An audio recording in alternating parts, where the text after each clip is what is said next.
Сәлем, каналға қош келдіңіздер. Каналға тіркелуді ұмытпаңыздар. Бүгінгі сіздерге айтатын маңызды және қызықты тақырып ми қалай жұмыс істейді. Ми біздің денеміздегі ең күрделі мүше. Ол тыныс алу сияқты қарапайым әрекеттерден бастап қозғалысты үйлестіру сияқты күрделі әрекеттерге дейін бәрін басқарады. Ми біздің естеліктерімізді сақтайды, ойлауға, сөйлеуге мүмкіндік береді. Әрі біздің мінез құлқымызды да реттейді екен.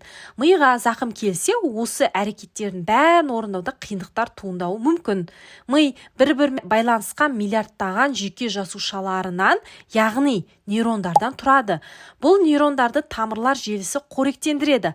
Олар миға оттегі мен қоректік заттарды жеткізеді. Ми жалпы 3 негізгі бөліктен тұрады. Ол бізде ми қыртысы, мишық және ми діңі. Сонымен қатар тағы да бір бөлігі бар, ол лимбикалық жүйе деп аталады. Мидың негізгі бөлігі, яғни ми қыртысы, ол 2 жарты шарға бөлінген, яғни оң жақ жарты шар және сол жақ жарты шар. Және де ми қыртысы 4 бөліктен тұрады. Маңдай, самай, шүйде және де төбе. Бұл жерде маңдай бөлігі шешім қабылдау, мәселені шешу, жоспарлау үшін маңызды. Сонымен қатар олар мінез құлықты басқарады. Төбе бөлігі бұл жерде денеден келетін сезімдік ақпараттарды қабылдайды және өңдейді. Сонымен қатар әсіресе кеңістік, өлшем, қозғалыс туралы ақпараттарды өңдеуге қабілетті. Келесі бөлігі самай бөлігі. Оның басты қызметі есте сақтау, есту және тіл үшін маңызды, яғни сөйлеуге маңызды. Яғни келесі 4-ші бөлік шүйде бөлігі, бұл көзден келетін көру ақпараттарын өңдейді. Осы 4 бөлік бір-бірімен күрделі желі арқылы байланысқан және де көптеген тапсырмаларды бірігіп жұмыс жасауға қабілетті. Мысалы, сіз тамақ жеп отқан кезде, қасықпен тамақты жеп отқан кезде, бұл жерде бірнеше қызмет бар. Қолыңыздың, бұлшық етіңіздің жұмысы, көру, яғни сіз тамақты көріп тұрсыз, иіс сезіп тұрсыз, дәм сезіп тұрсыз, жеп жатсыз. Осының барлығы бірнеше қызметті қамтамасыз етіп тұр, ал әрбір қызметті әртүрлі біздің ми бөлігіміз атқарады.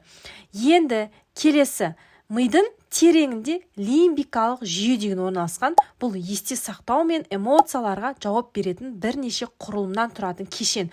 Ол маңызды бөліктен тұрады. Гиппокамп есте сақтау үшін маңызды, амигдала эмоцияны реттейді. Енді келесі тағы бір мидың бөлігі, ол бізде мишық. Біздің артқы жағымызда, желке тұсымызда орналасқан. Бұның басты қызметі тепе-теңдікті қамтамасыз ету. Яғни біздің қозғалысымызды, тепе-теңдікте жүруімізді қамтамасыз етеді. Ең соңғы бөлігі ол ми діңі деп аталады. Ми діңінде бірнеше бөліктен тұрады. Бұның әртүрлі қызметтері бар, яғни әр бөлігінің түрлі қызметтері. Мысалы, жүрек соғу, тыныс алу, қан қысымын реттеу деген сияқты өмірлік маңызды функцияларды атқарады. Енді соңында ми туралы қызықты ақпараттар.